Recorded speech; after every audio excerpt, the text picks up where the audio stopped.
Ya,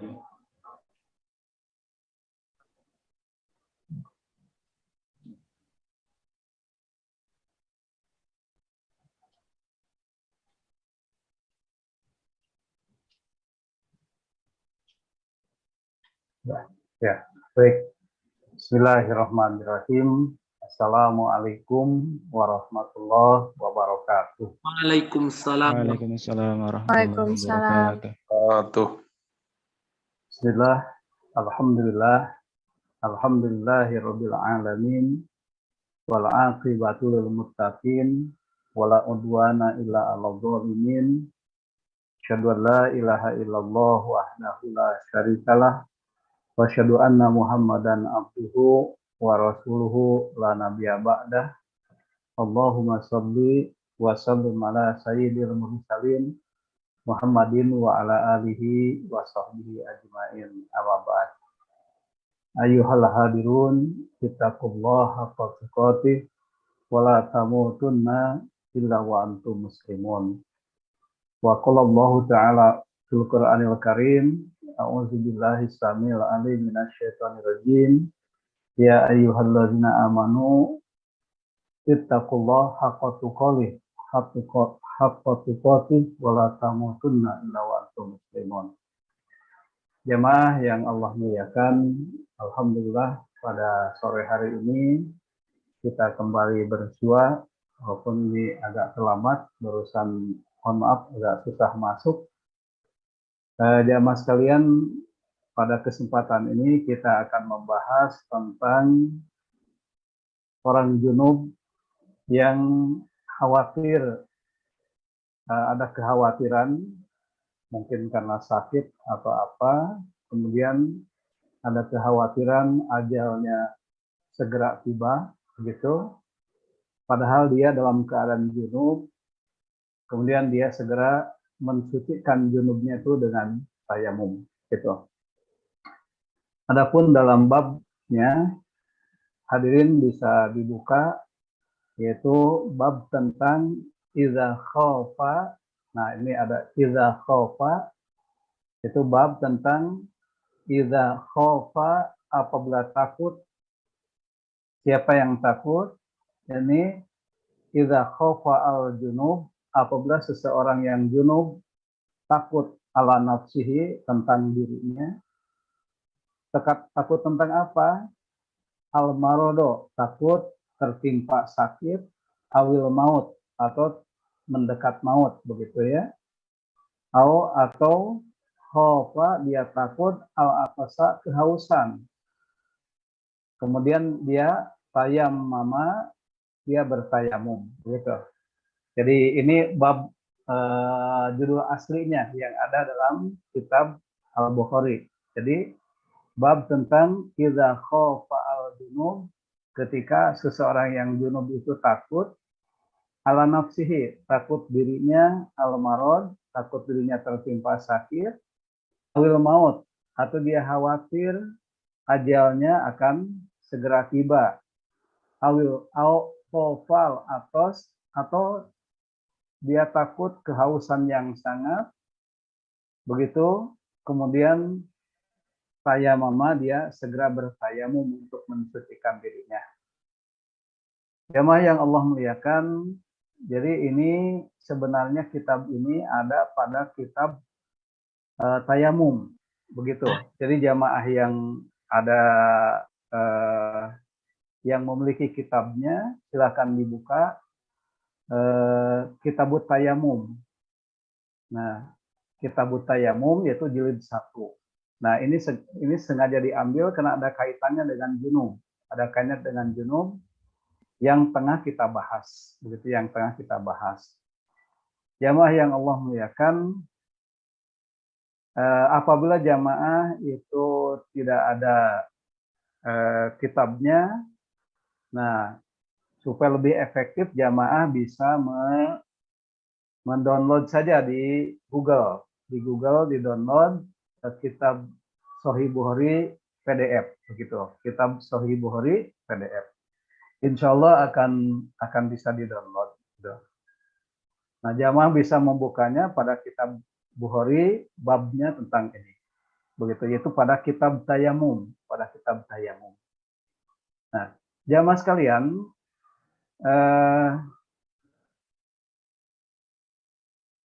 apabila jamaah membutuhkan soft file materi ini, jamaah bisa meminta kepada narahubung yang ada di flyer, di pamflet, narahubung yang ada di flyer itu di pamflet, atau chat ke saya sendiri bisa, atau jamaah sekalian jika tidak berhalangan bisa gabung ke grupnya, ke grup kajian hadis.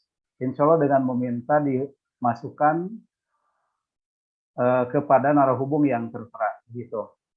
Nanti mungkin narahubung bisa menyampaikannya pada akhir atau nanti pada saatnya memandu kita diskusi.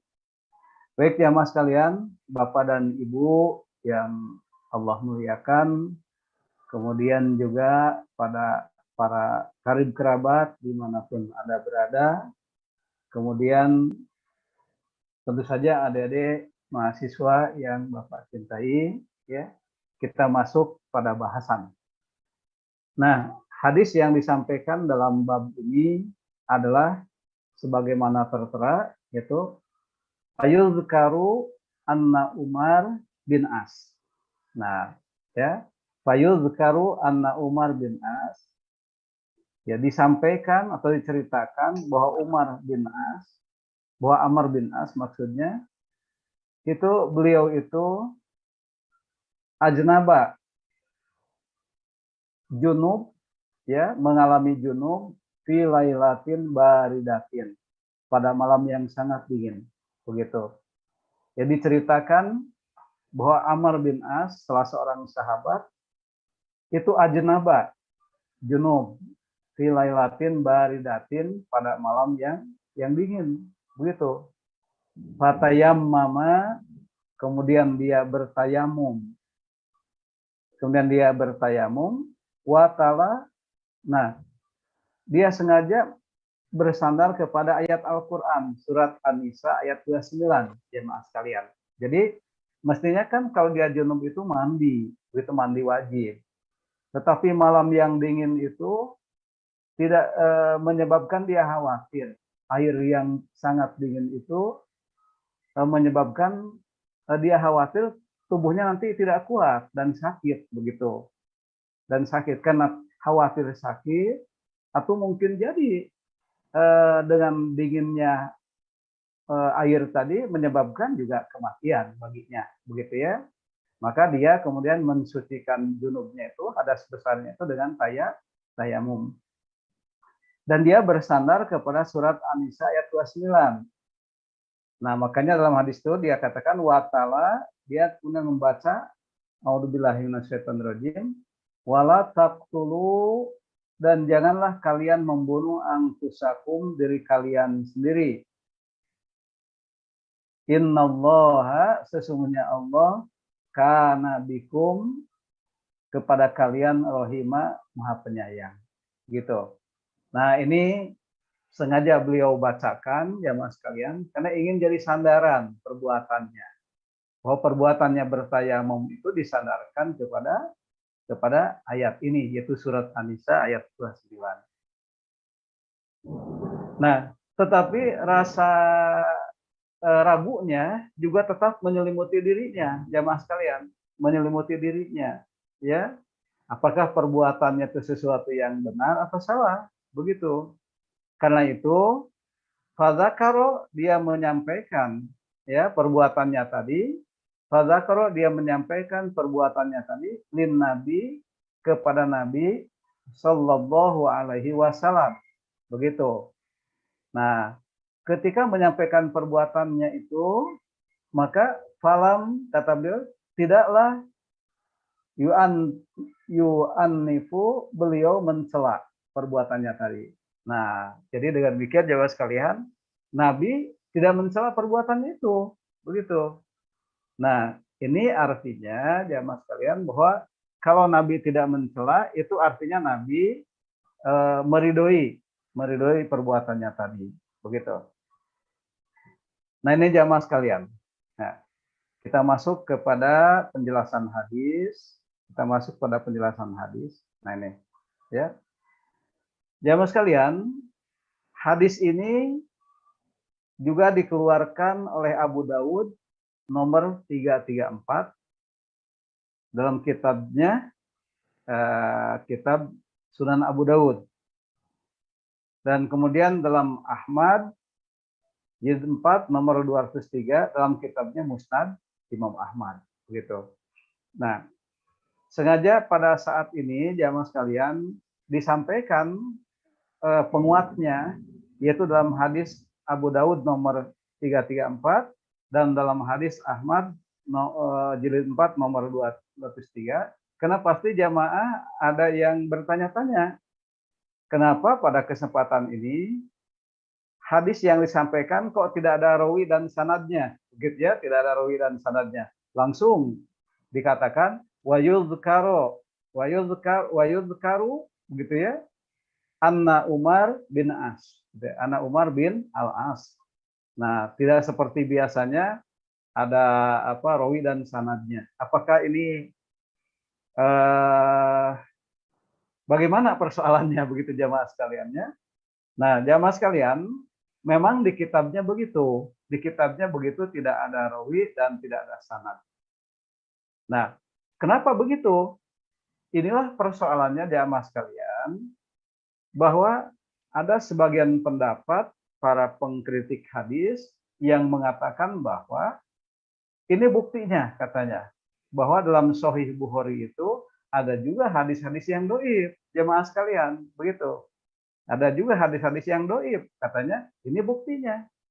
Bahkan ini tidak ada rawi dan sanadnya sekalipun, begitu, langsung dari Bukhari langsung ke Amr bin As. Dari Bukhari langsung ke Amr bin As, begitu. Jadi guru Imam Bukhari tidak disebutkan langsung ke sahabat, berarti meringkas sekitar 5 atau 3 periode, 3 zaman, begitu diringkas. Nah, ini menunjukkan bahwa hadis Bukhari di dalamnya tidak semua sahih, tetapi ada yang dhaif katanya. Demikian menurut para ulama, sebagian ulama yang mengkritik hadis Bukhari, katanya bahwa pada hadis Bukhari ada juga yang dhaif. Jamaah sekalian, sebenarnya tidak demikian. Sebenarnya tidak demikian. Nah, hadis yang sengaja kita bahas kali ini, kalau dilihat dari sisi hadis ini memang dhaif. Tetapi kalau kita melihat nanti pada halaman-halaman berikutnya, itu diulang lagi hadis ini. Diulang lagi hadis ini dengan lengkap sanad dan rawinya. Terlebih nanti di hadis-hadis yang lain seperti yang saya sampaikan tadi, ini bahwa hadis ini disampaikan juga oleh Abu Dawud nomor 334 dan Imam Ahmad nomor hadis 203. Nah, karena waktunya terbatas, dia tidak disampaikan, hanya sampaikan hadisnya saja, kitabnya saja. Jadi dengan demikian,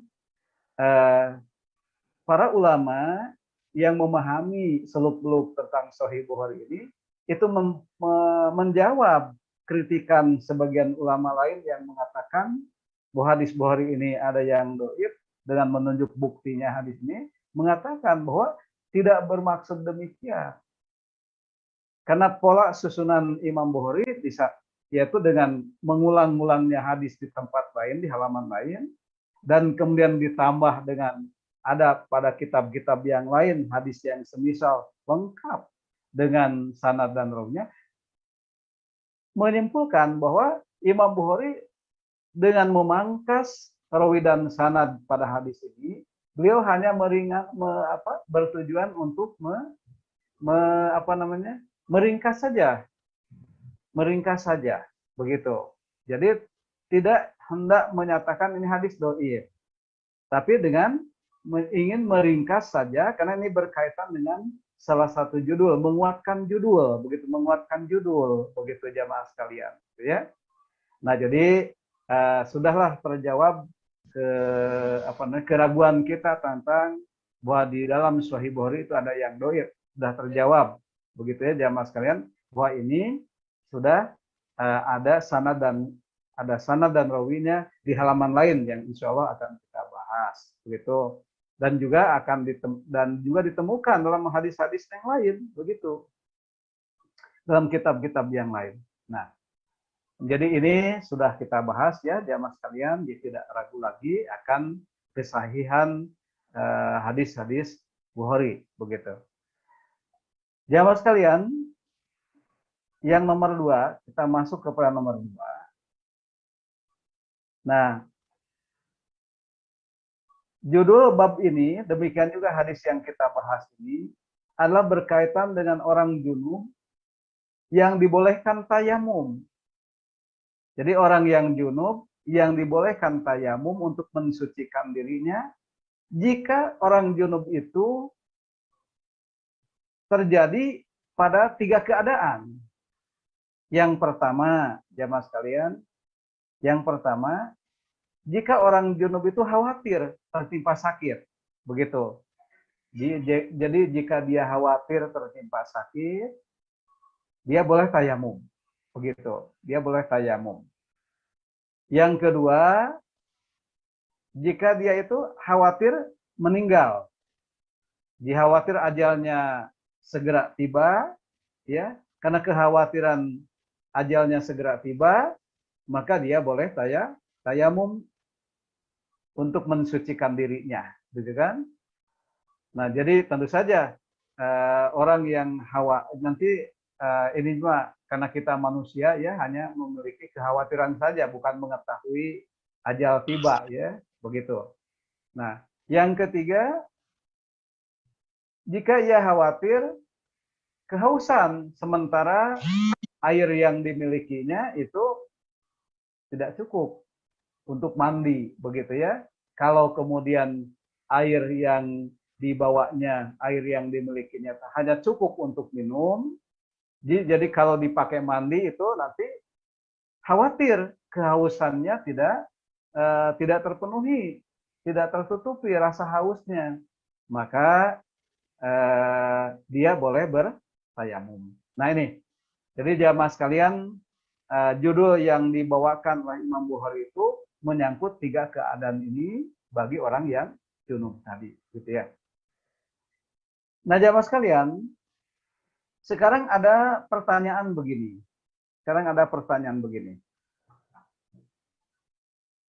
Apakah seseorang yang sakit ringan, maksudnya orang yang junub, kemudian dia menderita sakit ringan, misal kita ambil penyakitnya penyakit flu lah, ya penyakit flu yang ringan, atau mungkin penyakit ringan yang lainnya. Apakah orang yang junub itu boleh tayamum dengan penyakit yang ringan tadi? Begitu. Maka jawabannya berdasarkan hadis di atas dan maksudnya berdasarkan judul di atas, ya, judul di atas, maka kata sakit pada judul di atas itu tidak menunjukkan soal ringan atau tidaknya penyakit tadi. Ya, jadi kalimat sakit pada judul di atas, ini kalimat sakit ini, jemaah sekalian nih. Nah, al-marad di sini. Nah, begitu ya, tidak menunjukkan apakah sakit keras atau sakit yang ringan. Pendek kata, semua penyakit yang mengkhawatirkan dia untuk mandi, maka boleh dia bertayamum, begitu ya. Tidak dilihat dari sisi apakah penyakitnya ringan atau sedang atau penyakitnya berat, begitu. Maka dengan demikian, pertanyaan tadi jamaah sekalian, jadi seorang yang junub tetapi dia menderita sakit yang ringan seperti flu di antaranya, ya, apakah boleh dia tayamum? Begitu. Ya silakan, boleh, dibolehkan, gitu. Jawabannya boleh, ya, jawabannya boleh. Ya. Jamaah yang Allah muliakan, Bapak dan Ibu sekalian, Bapak Ibu dosen, Bapak Ibu guru yang tergabung, ya, kemudian tentu saja sahabat karib kerabat dimanapun Anda berada, dan adik-adik mahasiswa, mungkin ada pelajar yang Bapak cintai, ya. Nah, hadis di atas menunjukkan kebolehan kita bertayamum dalam keadaan membersihkan diri dari hadas besar junub tadi hanya karena sakit yang ringan tadi. Nah, kalau kita ambil kesimpulannya, jamaah sekalian, ya, hadis di atas menjadi dalil yang menunjukkan bahwa boleh, ya, menunjukkan bahwa boleh orang junub itu bertayamum untuk mensucikan dirinya kalau dia khawatir akan kematian. Nah, kematiannya apakah dia sakit atau yang lainnya boleh. Misal khawatir kematian kena udara dingin yang sangat. Begitu ya, udara dingin yang sangat, sehingga khawatir dengan udara yang dingin yang sangat itu menimbulkan adanya ajal atau kematian, sehingga dia boleh untuk bertayamum mensucikan dirinya dari junub tadi. Nah, jamaah sekalian, ini rasanya sesuatu yang janggal, ya. Nah, karena kita hidup di negara tropis, gitu ya. Nah, negara tropis, kalaupun kita mandi wajib di tempat yang suhu udaranya rendah, ya, rendah atau tinggi, lupa ya. Kalau dingin itu termasuknya udara yang tinggi atau ini ya, pokoknya di tempat yang dingin, misal seperti di Lembang begitu ya, atau di tempat-tempat lainnya yang dingin. Nah, dengan mandi itu juga kita tidak terlampau khawatir akan kematian, begitu kalau di kita, ya. Tetapi di tempat lain, hal ini menjadi sesuatu yang yang mengancam kedinginan itu, begitu ya, termasuk di Arab, ya. Karena Arab juga ada musim dinginnya, begitu. Nah, oleh karena itu, jamaah sekalian, boleh tayamum, ya, bagi orang yang junub, kemudian saat itu udaranya sangat dingin, sehingga khawatir mencederai atau bahkan menimbulkan kematian bagi dia, ya. Karena itu boleh bertayamum untuk mensucikan junubnya. Nah, yang kedua, jamaah sekalian, ya, hadis ini juga menunjukkan bolehnya kita atau bolehnya seorang yang junub yang mensucikan dirinya dengan tayamum, dibolehkan dia mengimami orang yang berwudu, begitu. Jadi orang yang junub yang mensucikan dirinya dengan tayamum, boleh dia mengimami para mereka yang berwudu. Nah, ini menunjukkan jamaah sekalian bahwa tayamum, seseorang yang bersuci dengan tayamum dan seseorang yang bersuci dengan tayamum dan seseorang yang bersuci dengan wudu itu sama derajatnya, tidak beda, begitu. Bahkan dibolehkan kalau dia memang seorang imam sholat, dia boleh mengimami sholat mereka yang sucinya dengan wudu, begitu. Karena antara tayamum dan wudu sejajar derajatnya, tidak beda, itu sejajar, gitu. Nah, kemudian jamaah sekalian, coba kita lihat nomor C. Nah, ini nomor C, ya. Di zaman Nabi Shallallahu Alaihi Wasallam itu ternyata dibolehkan adanya ijtihad. Di para sahabat boleh ijtihad, yang walaupun hasilnya itu disampaikan segera kepada Nabi Shallallahu Alaihi Wasallam untuk dinyatakan apakah benar ijtihadnya atau salah. Kalau benar, kemudian akhirnya menjadi tuntunan syariat seperti yang dilakukan oleh Amr bin As ini. Nah, ini kan ijtihad beliau nih. Jadi wa yuzkaru dikatakan ya, anna Amr bin As, bahwa Amr bin As itu suatu malam yang dingin itu dia junub. Kemudian dia hanya bersandar, belum bersandar kepada apa tuntunan Nabi ya. Dia hanya bersandar kepada ayat surat An-Nisa ayat 29 tadi. Dia kemudian apa namanya bertayamum dan kemudian dia sholat.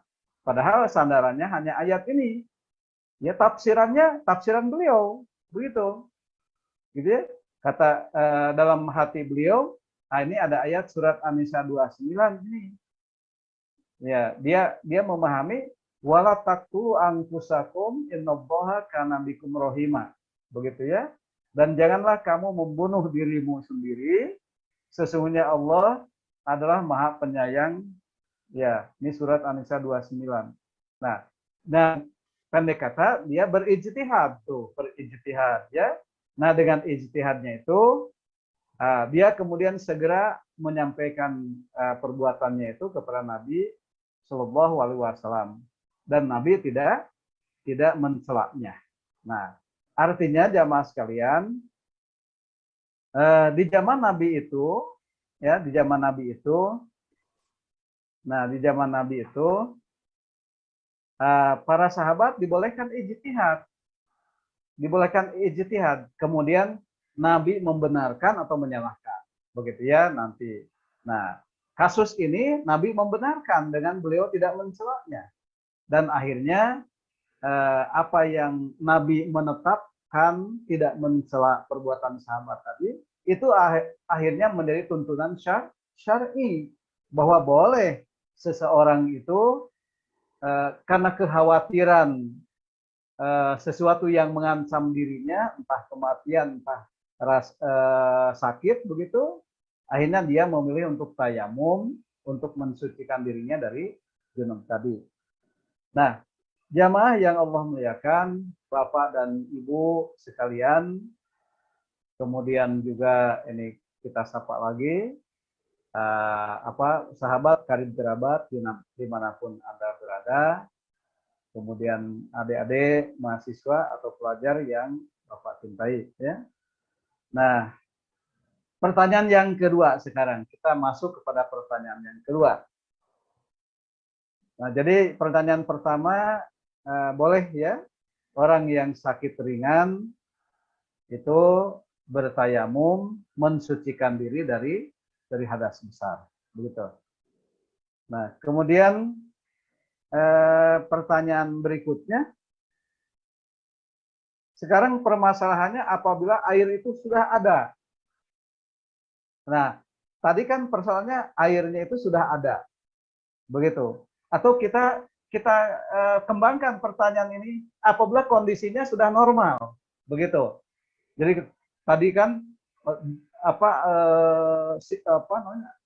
sangat dingin, suasananya sangat dingin, gitu ya, sehingga kalau kita mandi khawatir, ada kekhawatiran.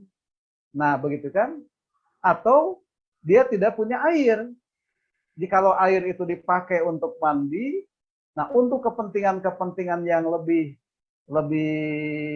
tinggi seperti minum atau mungkin untuk masak, begitu. Kalau ibu-ibu untuk masak, begitu ya, tidak ada nih, begitu. Tetapi akhirnya dia memilih tayamum. Nah, kemudian keadaan itu normal kembali, begitu. Normal kembali artinya sudah tidak dingin lagi, begitu ya, sudah tidak dingin lagi, atau air sudah cukup tersedia kembali.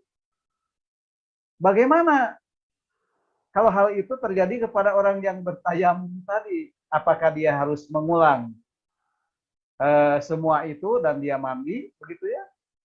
Nah, jawabannya jamaah sekalian, ya. Jawabannya ya. Ya, dia harus mandi. Begitu ya. Dia harus mandi karena tayamum itu hanya bisa menghapus hadas besar tadi selama kondisi-kondisi tadi belum normal. Selama air tidak tersedia begitu ya. Nah, itu boleh jadi kondisi tayamumnya hanya bersifat menghapus hadas selama kondisi itu tidak normal, begitu. Nah, kalau kondisi sudah normal, ya air sudah ada, maka dia harus mandi, begitu. Nah, itu jamaah sekalian bahasan kita hari ini, ya. Jadi kita kesimpulannya tayamum, nah dibolehkan selama kondisi masih belum normal. Kalau sudah normal, maka kita harus mandi. Gitu. Demikian bahasan kita hari ini. Silakan siapa nih Asep? Bapak lupa Asep ya? Saya Bapak Ega. Siapa namanya? Bapak lupa. Ega Pak. Oh Ega. Ya, yeah. Mohon maaf Bapak lupa Ega. Silakan. Iya Pak. Ya. Baik, alhamdulillahirobbilalamin. Sesi kedua, sesi pematerian ini telah selesai dilaksanakan. Juga tak lupa saya ucapkan terima kasih banyak. Mungkin kami juga mengucapkan terima kasih banyak ya Pak kepada Bapak Dr. Elan Sumarna MAG yang telah memberikan pematerian ini dengan sangat luar biasa lengkapnya dan juga tadi disertai dengan kesimpulannya. Semoga menjadi amal kebaikan umumnya bagi kita semua, khususnya menjadi amal kebaikan dan amal jariah bagi Bapak Dr. Elan Sumarna MAG. Amin. Hadirin yang insya Allah dimuliakan oleh Allah Subhanahu Wa Taala, selanjutnya menginjak ke sesi yang ketiga, yaitu sesi diskusi atau sesi tanya jawab. Oleh karena itu, kepada para hadirin yang memiliki pertanyaan dan ingin ditanyakan, silakan untuk raise hand. Dan kepada hadirin yang menyimak melalui TV UPI Digital di YouTube, silakan bisa mengirimkan pertanyaannya di kolom chat. Oke, baik Bapak. Di sini sudah ada Kang Faisal Faza dari guru SMP PGII 2 yang akan bertanya kepada Kang Faisal. Saya persilakan. Ya, terima kasih Kang Ega Naswin. Semoga selalu diberkahi oleh Allah Subhanahu Wa Taala. Terima kasih juga kepada Bapak Kiai Elan Sumarna yang telah memberikan materinya yang begitu luar biasa sehingga mungkin kita dari antara kita semua yang tidak tahu menjadi tahu. Semoga apa yang disampaikan oleh Pak Kiai ini menjadi amal kebaikan dan senantiasa diberkahi oleh Allah Subhanahu Wa Taala. Amin. Pak Kiai, sebelumnya saya ingin bertanya. Tadi sebetulnya sudah dijawab juga sama Pak Kiai mengenai bab tayamum yang dimana apabila seseorang berjunub tetapi tayamum apabila ada air lagi itu diwajibkan mandi kembali. Nah mungkin ini sudah dijawab sama Pak Kiai dan jawabannya harus mandi. Saya ingin bertanya mengenai bab yang dimana ada hadis Rasul yang dimana berbunyi man ghasala mayatan falyagtasil. Apabila kita telah memandikan jenazah, di situ kita diwajibkan mandi juga. Nah ini mungkin hadis ini saya belum begitu tuntas membaca keterangan dari man ghasala mayatan falyagtasil. Bagaimana Pak Ustadz kedudukan dari hadis tersebut yang dimana di seseorang yang telah memandikan jenazah diwajibkan mandi kembali. Mungkin itu saja Pak Ustadz yang saya tanyakan kepada Pak Kiai Elan. Mudah-mudahan memberikan keterangan juga karena saya belum sempat tuntas membaca keterangan tersebut. Mungkin itu saja. Terima kasih. Assalamualaikum warahmatullahi wabarakatuh. Waalaikumsalam warahmatullahi wabarakatuh. Ya, langsung aja. Baik Bapak, mungkin dikembalikan kepada Bapak, Pak. Ya. Bagaimana Pak? Apakah langsung saja Pak? Mungkin langsung aja supaya tidak lupa. Ya. Baik Bapak. Mangga Pak. Ya. Terima kasih nih Pak Faisal yang terus menyimak. Jazakallah khairan ya Pak Faisal.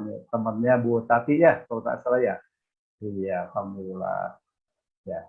Tetapi juga ada mungkin ya. Baik. Jamaah yang Allah muliakan, ini ada pertanyaan bagus dari Pak Guru, Pak Faisal, yang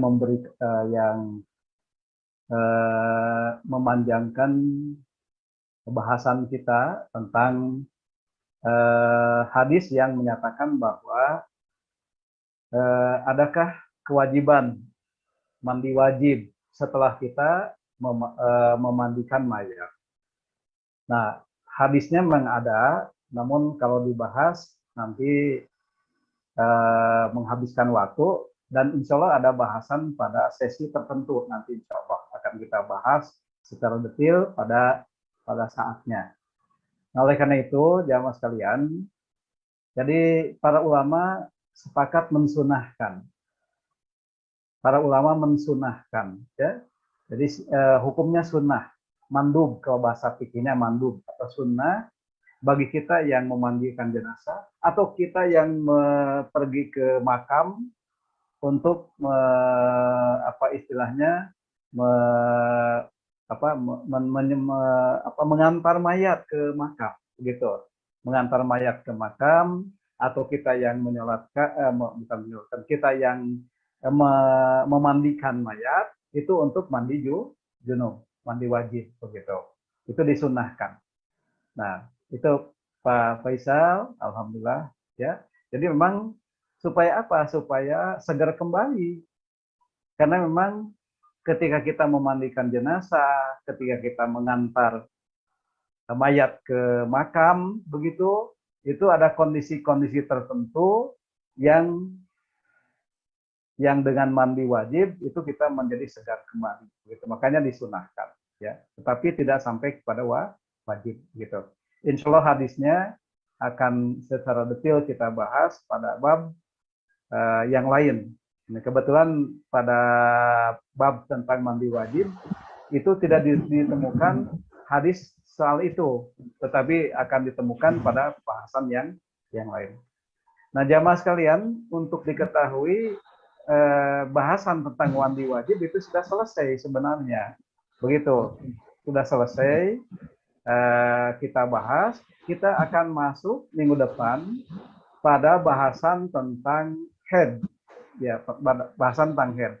Namun ini jamaah sekalian, walaupun kita membahas tentang haid, tidak berarti bahasannya hanya terpaku pada muslimah saja, karena suatu hadis itu akan berbicara hal-hal lain, begitu. Oleh karena itu, mungkin judul yang akan kita usung nanti tidak terpaku pada masalah haid, tetapi disampaikan juga hal-hal lain yang terkandung dalam hadis tadi, begitu. Baik, itu Pak Faisal, terima kasih atas bahasannya. Insya Allah kita jadi lebih paham soal ini, begitu. Ya, silakan Ega. Baik Bapak, alhamdulillahirrahmanirrahim. Terima kasih kepada Bapak Dr. Elan Sumarna yang telah menjawab pertanyaan dari Pak Faisal.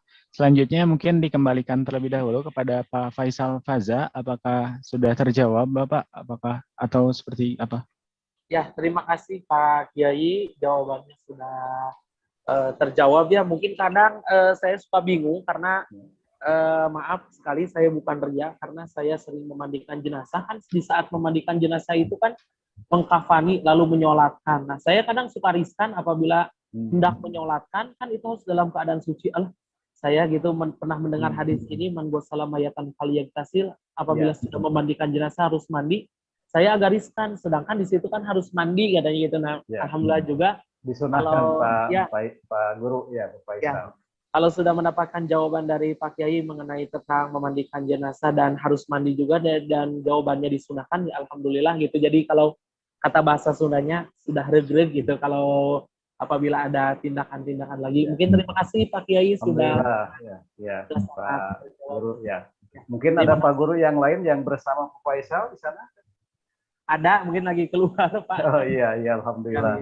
Terima kasih Pak Faisal. Terima kasih Pak Kiai, Kang Ega, terima kasih. Baik, terima kasih kembali kepada Kang Faisal yang telah menyampaikan pertanyaannya. Selanjutnya dibuka, masih berada di sesi diskusi tanya jawab. Silakan kepada teman-teman Akang Teteh, Bapak Ibu, dan para hadirin sekalian yang memiliki pertanyaan atau masih memiliki kebingungan tentang materi ini, silakan bisa langsung tanyakan saja dengan raise hand. Ataupun yang menyimak melalui TV UP Digital, silakan bisa memberikan atau mengirimkan pertanyaannya melalui kolom chat Zoom. kolom chat YouTube. Maaf. Baik, mungkin sambil menunggu yang lain juga, Bapak kebetulan ini teh ada yang mengirimkan melalui DM Zoom, tapi sepertinya ini sudah dibahas di kajian kemarin-kemarin, Bapak, Nggak apakah apa-apa, nggak dibacakan? apa-apa. Oh Ya, ya, nggak apa-apa.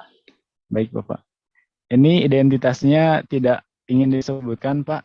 Jadi pertanyaannya itu, jika seseorang ketika bangun tidur mendapati celananya basah karena air mani, tetapi tidak disertai dengan mimpi basah, Pak. Apakah ia wajib untuk mandi junub? Seperti itu, Bapak, pertanyaannya.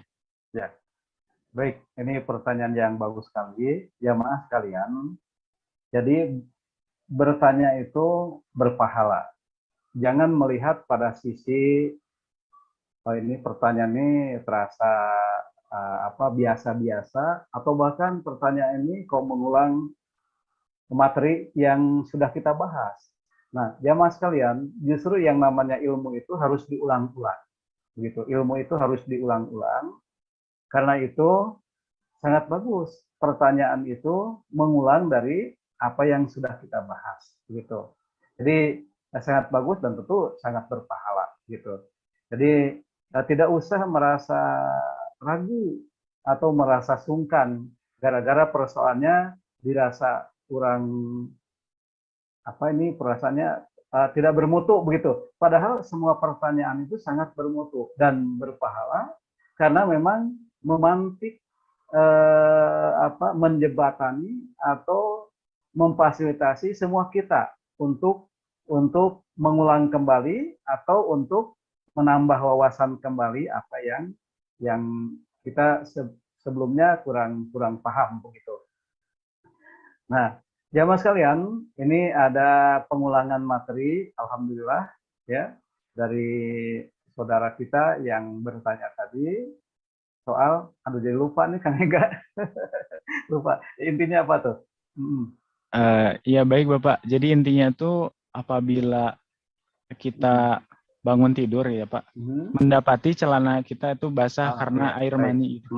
Ya, baik. Ya. Nah, jadi hal yang pertama kita lakukan adalah kita harus berusaha mengidentifikasi dulu apakah itu mani atau itu wadi atau dia malzi. Nah, tiga hal tadi ya. Tiga hal tadi yang jadi ketika kita bangun tidur padahal kita tidak mimpi basah, tidak apa begitu, tapi tiba-tiba celana basah. Tentu saja dari kemaluan kita ya. Celana basah dari kemaluan kita. Nah, hal yang harus kita lakukan langkah pertama, kita harus mengidentifikasi apa itu mani atau itu mazi atau itu adalah wadi. Nah, seperti yang sudah kita bahas, kalau mani itu pada laki-laki itu memancar ya, memancar dan deras gitu, memancar dan deras. Tetapi kalau itu pada perempuan itu hanya melimpah saja, sifatnya hanya melimpah saja dan deras, jumlahnya banyak, begitu ya, jumlahnya banyak begitu kalau pada perempuan. Nah, kemudian dan tentu saja diawali dengan syahwat. Kalau mani diawali dengan syahwat begitu. Kalau itu maldi dengan mani sama diawali dengan syahwat, gitu ya, diawali dengan syahwat. Tetapi kalau mani itu hanya rangsangan awal sifatnya, hanya rangsangan awal sifatnya ya, hanya rangsangan awal. Nah, kalau mani lebih dari rangsangan awal, entah mimpi basah, entah kalau suami istri ya sudah sudah bertemu dua hitam, begitu istilahnya kalau dalam hadis dua hitam gitu ya. Nah, begitu. Kalau para bujangan ya mimpi basah atau lebih dari itu, maksudnya ya lebih dari sebatas rangsangan awal gitu ya. Nah, itu mani. Tetapi kalau rangsangan awal rangsangan awal, hanya pembukaan istilahnya. Mohon maaf nih agak ini karena ini harus jelas. Jadi madhi itu hanya bersifat pembukaan. Begitu dari rangsangan awal tadi pembukaan, kemudian keluarlah cairan yang tidak begitu banyak, hanya membasahi sedikit saja, ya begitu.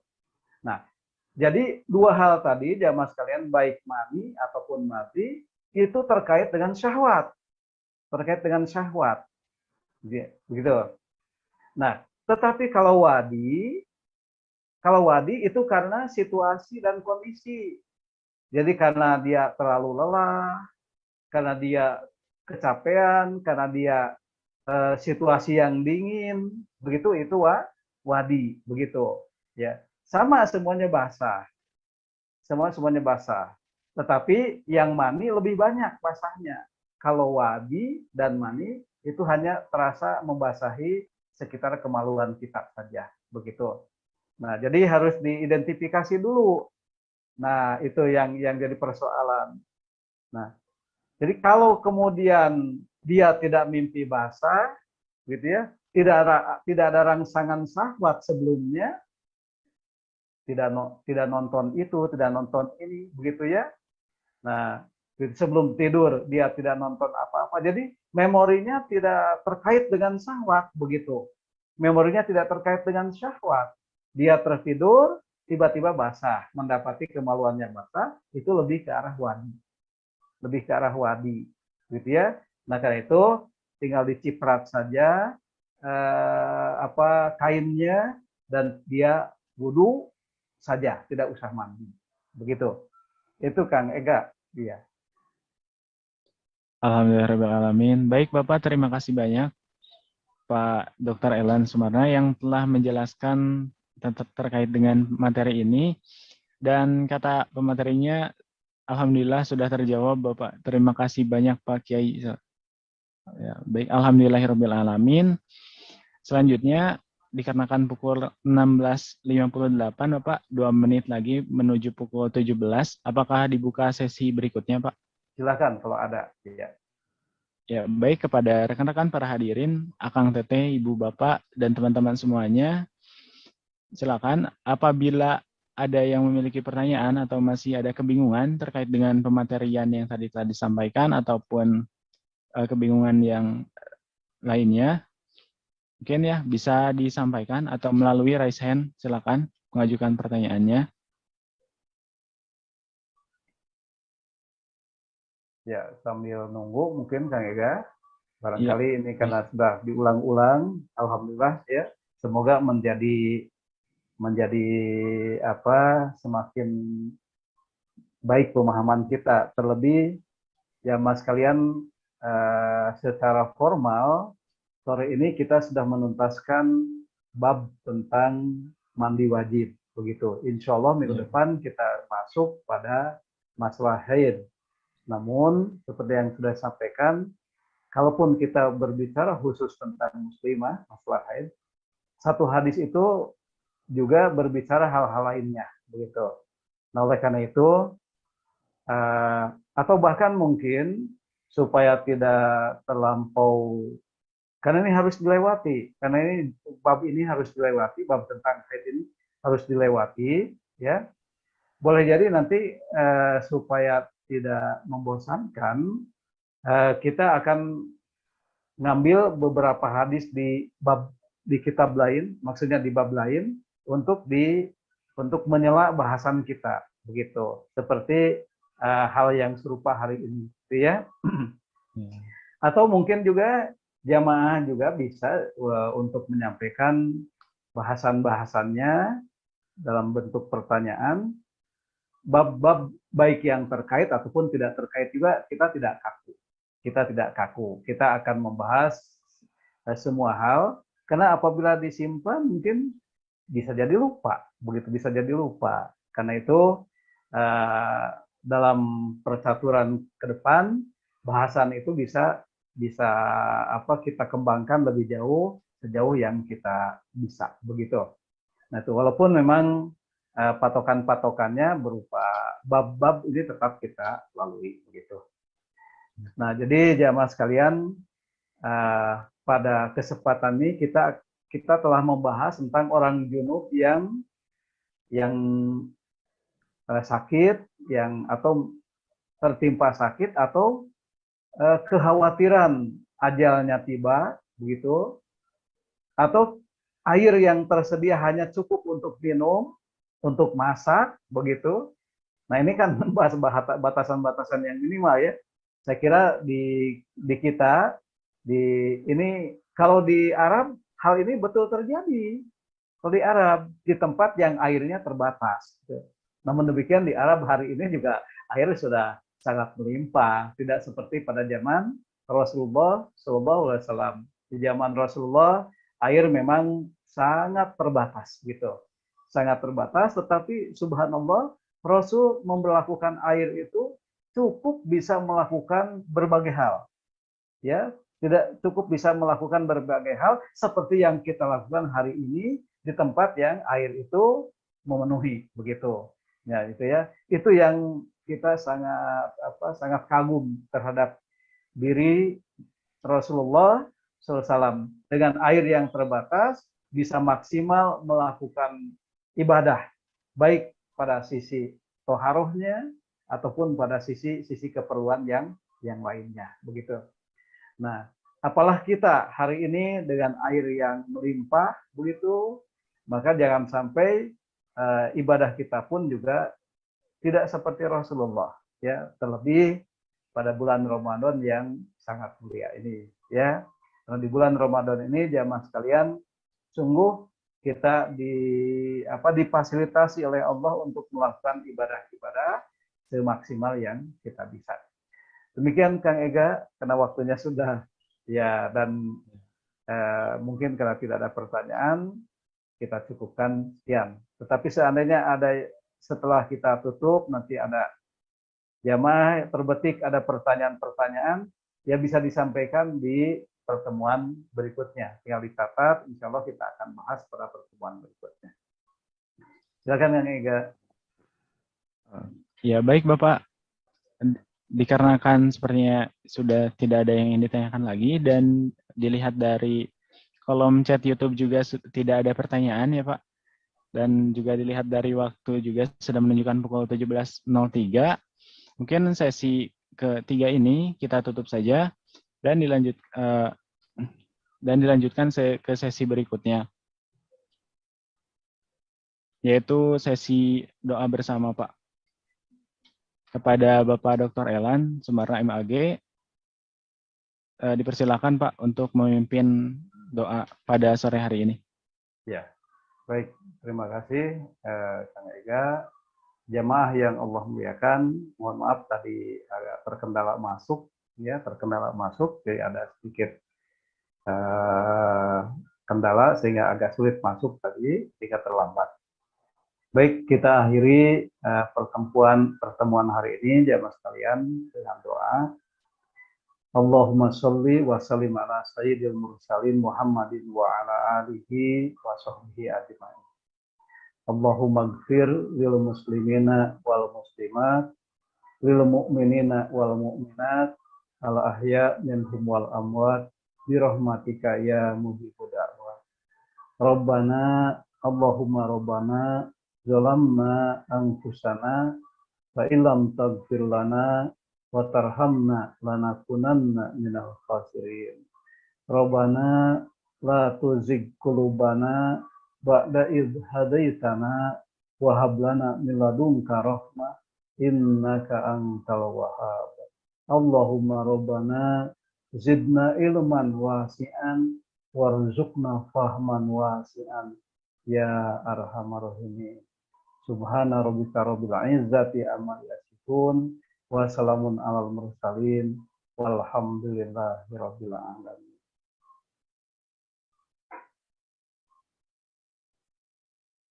Ya, baik. Alhamdulillahirrabbilalamin. Rangkaian acara demi acara pada kegiatan kajian sore hari ini telah selesai dilaksanakan. Seperti yang tadi disampaikan oleh Bapak Dr. Elan Sumarna MAG kepada Akang Teteh, Ibu Bapak, dan para hadirin sekalian yang barangkali masih baru terpikirkan akan bertanya, silakan bisa mengirimkan pertanyaannya.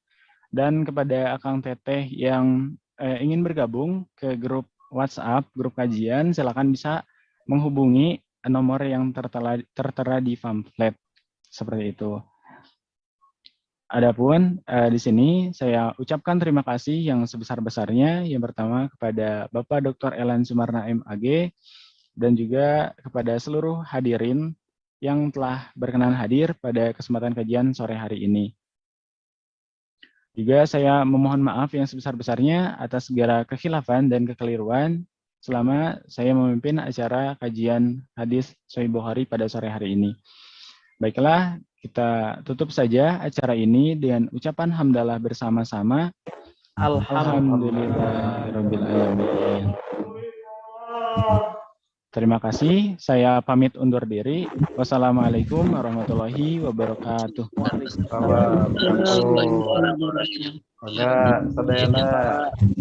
Terima kasih Pak Turun, Kiai. Pak. Sama. Recording stopped. Makasih Bapak. Sami-sami. Oh, ayah Bu Tatinya. Bapak. Alhamdulillah.